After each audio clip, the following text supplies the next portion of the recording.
கர்த்தருடைய நாமம் மகிமைப்படுவதாக. மீண்டுமாக உங்களை சந்திப்பதில் மிக மகிழ்ச்சி அடைகிறேன். கடந்த வீடியோக்கெல்லாம் 2 வீடியோக்கள் நான் போட்டிருந்தேன். நிறையா பேர் உற்சாகப்படுத்தினீர்கள். நிறையா பேரும் கமெண்ட் கொடுத்துருந்தீங்க. உங்களுக்கு நான் ரிப்ளை கொடுத்துருப்பேன்.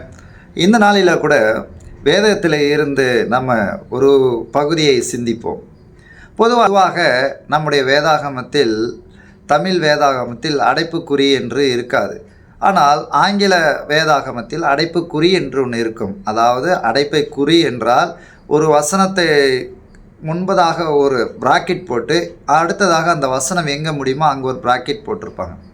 அப்போது அடைப்புக்குறியில் இருக்கக்கூடிய வசனங்களை எல்லாம் நாம் பார்க்கும்போது அது மிகவும் கவனத்துக்குரியதாகவும் நம்ம யோசித்து தியானம் செய்வதற்கு ஒரு எச்சரிப்பை கொடுக்கக்கூடியதாக இருக்கிறது.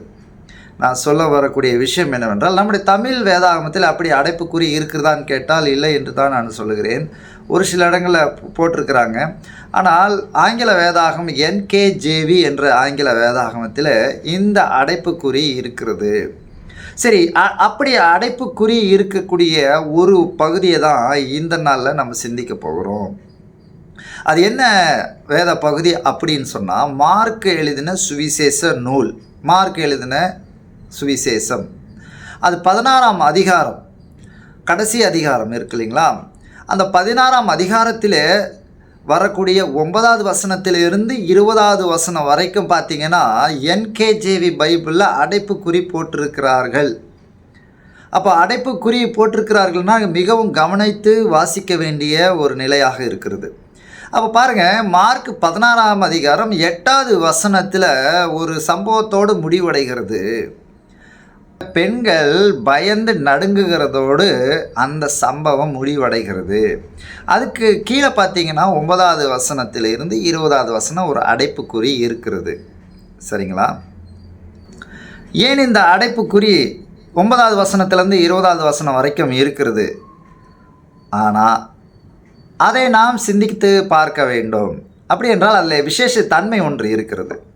இப்போ மார்க் ஒரு சம்பவத்தை எழுதுவார்னா உடனே அடுத்ததாக அப்படின்னு சொல்லி அந்த காட்சியை துரிதப்படுத்தி சொல்லக்கூடிய விஷயத்தை ரொம்ப சுருக்கமாக சொல்லி கொண்டே போவார்.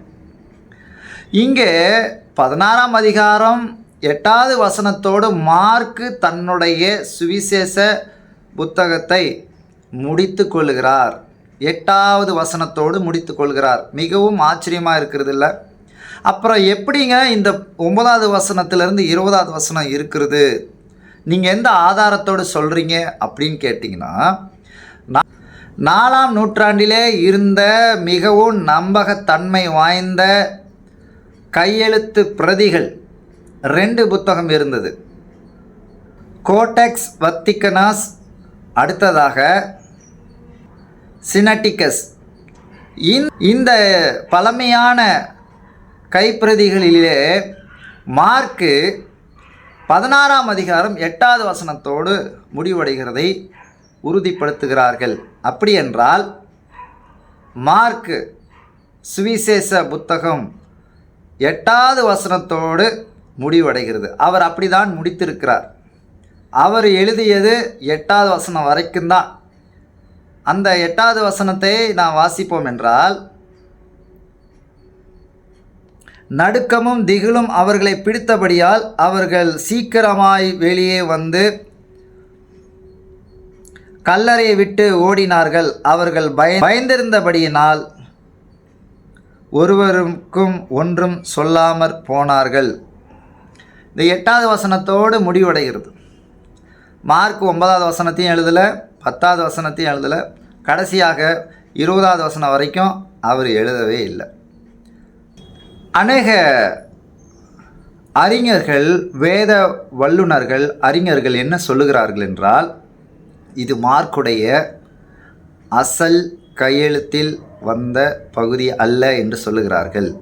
9வது வசனத்திலிருந்து 20வது வசனம் வரைக்கும். அப்படின்னா யார் இதை சேர்த்தார்கள்? எப்படி இது சேர்க்கப்பட்டது? 8வது வசனத்தோடு முடிவடைகிறது என்றால் இது எப்படி சேர்க்கப்பட்டது என்று சொல்லி ஒரு விவாதம் இருக்கிறது. மார்க்கு சுவிசேஷம் 16ஆம் அதிகாரம் 8வது வசனத்தோடு முடிவடைகிறது இல்லைங்களா? ஒரு முடிவே இல்லாமல் அந்த சம்பவம், அந்த கிளைமேக்ஸ் முடிகிறது.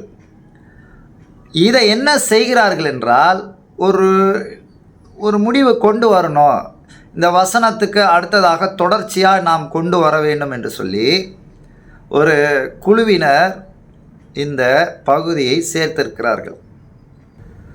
அதை சேர்த்த பிற்பாடு கிரேக்க மொழியில் என்ன ஆகுதுன்னா, 99% இந்த 9வது வசனத்திலிருந்து 20வது வசனம் வரைக்கும் மொழிபெயர்க்கப்பட்டு வந்தது. அநேக கிரேக்க மொழியிலே இது காணப்படுகிறது. ஆனால் அதில் எவ்வளோ பிரச்சனை எழும்புகிறது, விவாதம் எழும்புகிறது என்று பாருங்கள். இன்றைக்கு இப்படிப்பட்ட வசனங்கள்லாம் நாம் வாசிக்கும்போது நமக்கு ஒரு ஒரு குழப்பத்தை ஏற்படுத்தக்கூடிய நிலையில் இருக்குது இல்லைங்களா? இப்போ மத்தேயு சுவிசேஷத்தில் ஆண்டவர் தன்னுடைய சீசர்களுக்கு என்ன சொல்லி அனுப்புகிறார்? நீங்கள் உலகமெங்கிலும் புறப்பட்டு போய் சுவிசேஷத்தை பிரசங்கியுங்கள் என்று சொல்லுகிறார். அப்போ மார்க்லேயும் இதை கொண்டு வந்திருக்கிறார்கள். ஆனால் அதுக்கு கீழெல்லாம் நீங்கள் வாசிக்கும்போது 17, 18 வசனங்களில் நீங்கள் வாசிக்கும்போது 17வது வசனத்தில் விசுவாசிக்கிறவர்களால் நடக்கும் அடையாளங்களாவன என்று சொல்லி போட்டிருக்கு இல்லைங்களா? சர்ப்பங்களை எடுப்பார்கள், சாவுக்கேதுவானதை குடித்தாலும் அது அவர்களுக்கு ஒன்றுமாகாது. வியாதியஸ்தர்கள் மேல் கைகளை வைப்பார்கள், அப்பொழுது அவர்கள் சொஸ்தமாவார்கள்.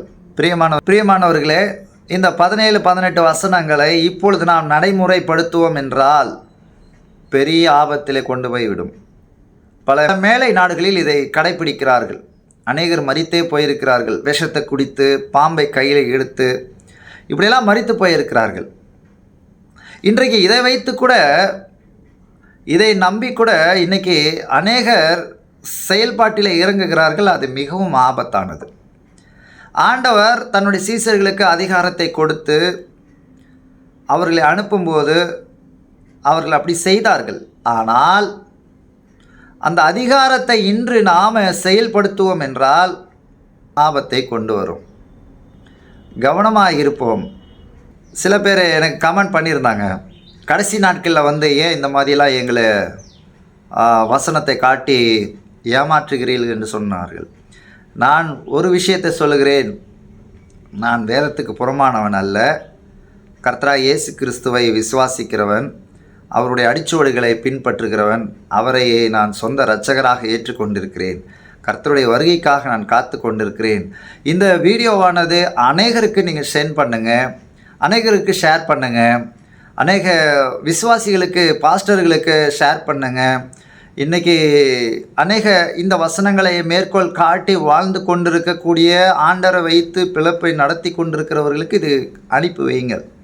இப்படி இந்த ஒரு பகுதி இருக்கிறது என்று சொல்லி அவர்கள் அறிந்து கொள்ளட்டும். கர்த்தருடைய நாம் மகிமைப்படுவதாக. ஆமீன்.